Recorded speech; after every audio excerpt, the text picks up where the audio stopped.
Laporan akuisisi metode magnetik dengan dosen pengampu Pak Purwaditya Nugraha, SSIMT dengan asisten praktikum.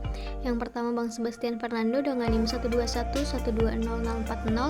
Yang kedua ada Bang Ibrahim Nur Ihsan dengan NIM 121120146. Dengan anggota kelompok 4 yang pertama ada Satria Agung Wijaya, kedua Gebi Ingrid Cahya Siva, ketiga Karel Asaya Hutajulu, 4 Erenisa Nurul Hikmah, 5 Endang Suci Larasati, 6 Sanjung Simanjuntak, 7 Patricia Valentina Ginting, 8 Dela Indah Permata, dan yang terakhir ada Dava Bilhaki.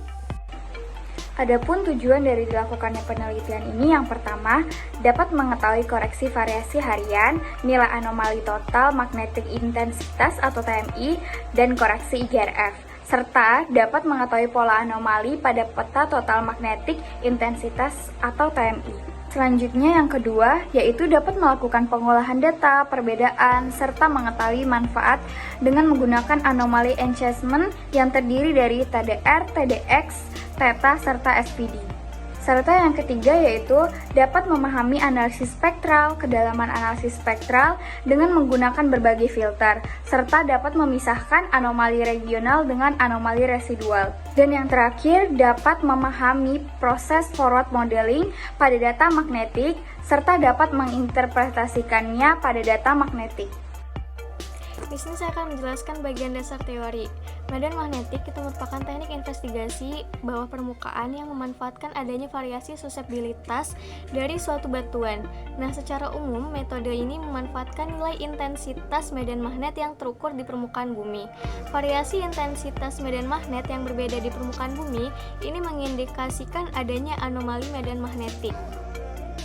Sehingga anomali magnetik ini menunjukkan nilai suseptibilitas batuan penyusun daerah tersebut sehingga dapat diperkirakan jenis batuan yang ada di permukaan bumi. Nah, terdapat beberapa koreksi yang dapat digunakan pada metode magnetik ini. Di antaranya yang pertama ada koreksi harian dan yang kedua ada koreksi IGRF atau International Geomagnetic Reference Field. Ada dua jenis koreksi yang digunakan pada pengolahan magnetik ini. Yang pertama yaitu koreksi harian. Koreksi harian ini digunakan untuk menghilangkan pengaruh medan magnet eksternal akibat perubahan waktu, radiasi matahari, dan pengaruh benda langit di sekitar titik pengukuran. Yang kedua yaitu koreksi IGRF. Koreksi IGRF ini digunakan untuk menghilangkan pengaruh medan magnet utama bumi akibat rotasi dan struktur bumi sehingga fokus pada anomali lokal. Proses pengelolaan data magnetik itu dimulai dengan akuisisi atau pengambilan data di lapangan yang kemudian dicatat dalam file Excel untuk mengolah lebih lanjut. Selanjutnya dilakukan koreksi harian untuk menghilangkan pengaruh medan magnet eksternal akibat perubahan waktu dan radiasi matahari, diikuti oleh koreksi IGRF untuk menghilangkan pengaruh medan magnet utama bumi. Setelah itu nilai total magnetik atau TMI-nya itu dihitung dan data yang dikoreksi diimpor ke software Oasis Montage untuk proses analisis. Langkah berikutnya adalah pembuatan peta TMI dan reduction to pole atau RTP yang dilanjutkan dengan pemisahan peta menjadi komponen regional dan residual. Analisis selanjutnya dilakukan dengan menghitung parameter enhancement seperti TDR, TDX, SPD, Theta, FHD, dan INH. Sementara pada peta residual dilakukan analisis spektral, pembuatan peta elevasi, stretching, dan pemodelan 2D. Akhirnya, semua hasil yang sudah dilakukan itu dievaluasi untuk menghasilkan interpretasi geologi yang mendalam mengenai struktur bawah permukaan. Berikut merupakan peta desain akuisisi tempat kami melakukan pengukuran data. Lokasi tersebut berada di depan Kebun Raya Itera, tepatnya di Kebun Jeruk Itera. Pada peta tersebut, terdapat 4 warna pada titik-titik pengukuran, yaitu kuning, hijau, ungu, dan biru. Kuning merupakan titik pengukuran yang dilakukan oleh kelas A, hijau merupakan titik pengukuran yang dilakukan oleh kelas B, ungu merupakan titik pengukuran yang dilakukan oleh kelas C, dan biru merupakan titik pengukuran yang dilakukan oleh kelas D. Kemudian selanjutnya adalah peta geologi regional. Terlihat pada peta geologi regional tersebut bahwa daerah tempat kami melakukan pengukuran merupakan daerah dengan formasi Lampung, yang mana formasi Lampung ini tersusun dari batuan piroklastik yang didominasi oleh batuan tuf. Kemudian tidak terdapat struktur geologi lainnya pada daerah tempat kami melakukan pengukuran seperti sesar ataupun patahan. Oke, selanjutnya adalah peta regional. Peta regional adalah hasil dari peta RTP setelah dilakukan pemisahan berdasarkan kedalaman, di mana peta regional ini berada di kategori kedalaman yang dalam. Untuk mencari peta regional ini, kita menggunakan metode Gaussian untuk mendapatkan peta regional dan residual dengan nilai standar deviasi 2,5.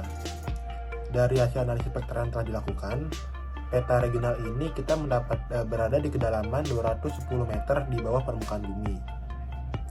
Dari hasil peta regional yang telah kita olah ini, kita mendapatkan nilai seismitas paling rendah berada di -2,7 dan paling tinggi berada di 22,9. Dari hasil peta ini juga kita dapat melihat bahwa nilai seismitas relatif menurun dari kiri bawah menuju kanan atas. Oke, next.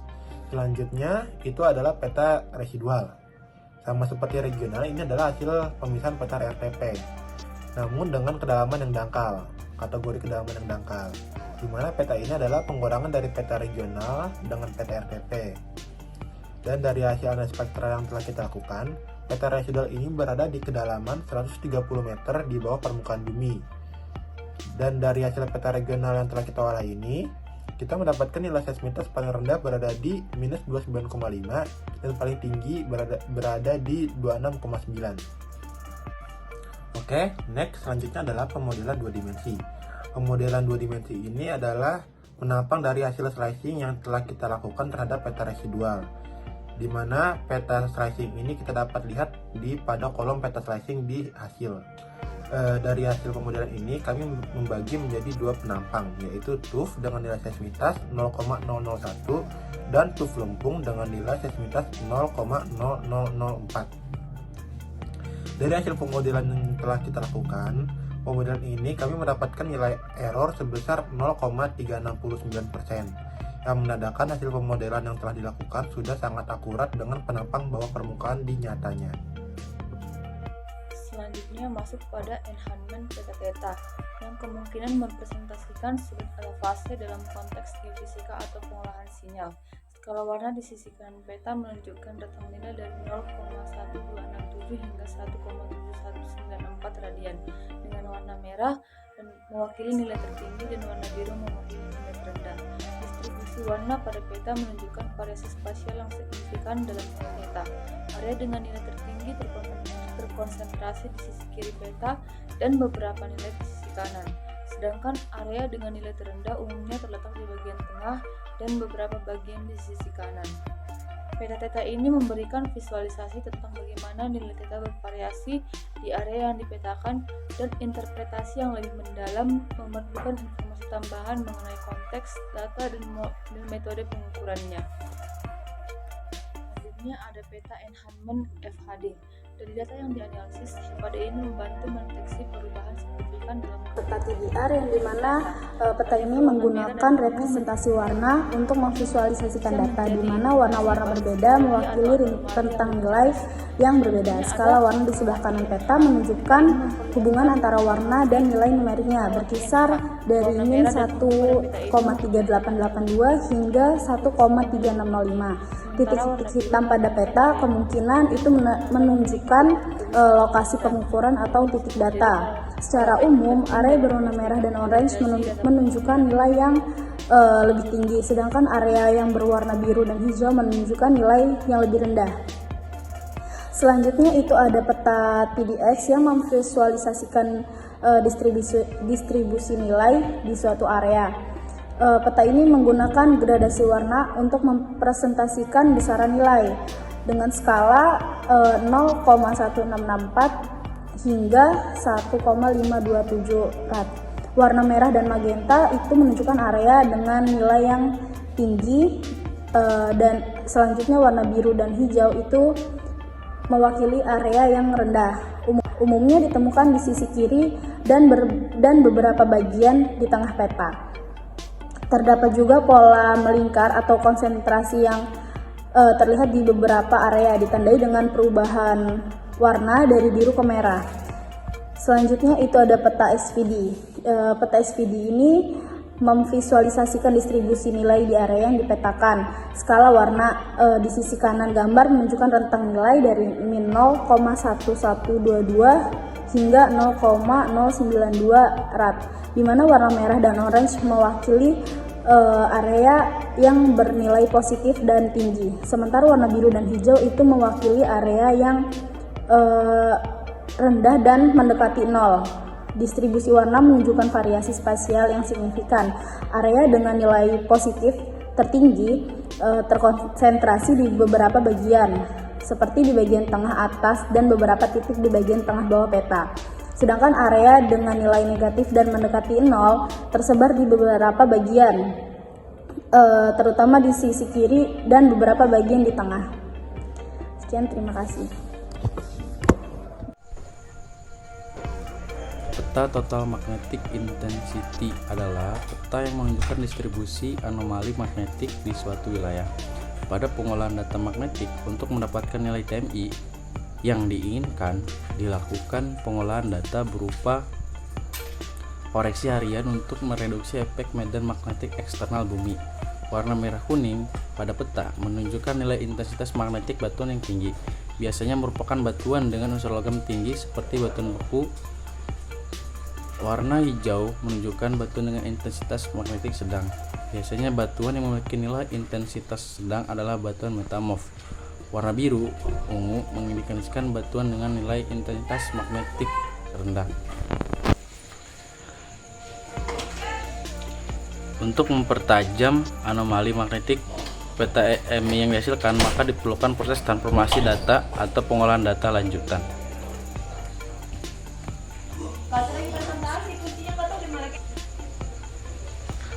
Selanjutnya itu peta elevasi. Peta elevasi atau ketinggian pada gambar tersebut mempunyai rentang pada warna ungu muda yang didapatkan anomali magnetik regional tinggi, yaitu 125 meter, dan pada warna biru tua 106 meter. Peta elevasi ini dapat membantu memberikan gambaran tentang persebaran sumber medan magnet yang lebih dangkal. Pada gambar juga dapat dilihat bahwa persebaran kontur anomali magnetik yang lebih kompleks. Selanjutnya itu peta RTP. Pembuatan peta RTP bertujuan untuk memfilter peta TMI yang masih dipengaruhi dua kutub magnet yang sifatnya dipol, mengubah ke arah utara saja dan menghilangkan pengaruh kutub negatif. Peta RTP kemudian difilter kembali menggunakan upward continuation untuk menghilangkan noise lokal dan anomali regionalnya yang lebih terlihat dan mempermudah dalam hal interpretasi anomali magnetiknya. Proses pengangkatan tidak boleh terlalu tinggi karena ini dapat mereduksi anomali magnetik lokal yang bersumber dari litologi atau struktur yang menjadi target survei. Untuk mendapatkan hasil anomali yang representatif, dilakukan upward continuation hingga 200 meter. Dari peta terlihat bahwa dominasi warna peta semakin besar karena frekuensi rendah pada peta telah terfilter. Prinsip upward adalah melihat peta dari atas dan semakin ke atas sehingga dapat terlihat persebaran intensitas magnetik pada daerah yang diteliti. Tujuan upward sendiri adalah untuk mengetahui persebaran tersebut dan mengetahui mana yang lebih dominan. Untuk yang terakhir terdapat kesimpulan. Pada presentasi hari ini menghasilkan 4 kesimpulan. Yang pertama yaitu koreksi harian adalah koreksi yang digunakan untuk menghilangkan medan magnet eksternal yang terekam pada saat pengukuran akibat perbedaan waktu dan efek radiasi matahari dalam satu hari, serta pengaruh dari benda langit lainnya. Sedangkan koreksi IGRF digunakan untuk menghilangkan pengaruh medan internal pada saat pengukuran. Yang kedua, filter TLT derivatif atau TDR merupakan satu metode analisa derivatif untuk memperjelas batas-batas dan bentuk anomali daripada targetnya. Peta TLT derivatif yang dibuat berdasarkan peta RTP. Yang ketiga, analisis spektral dilakukan dengan melakukan transformasi Fourier. Ia mengubah suatu fungsi jarak atau waktu menjadi fungsi bilangan gelombang atau frekuensi dengan mentransformasikan Fourier lintasan yang sudah ditentukan. Untuk yang terakhir, nomor 4, pemodelan ke depan merupakan proses perhitungan data dari hasil teori yang akan teramati di permukaan bumi jika parameter model sudah diketahui. Pada saat melakukan interpretasi, dicari model yang menghasilkan respon yang cocok dengan data pengamatan rata-rata lapangan. Sekian.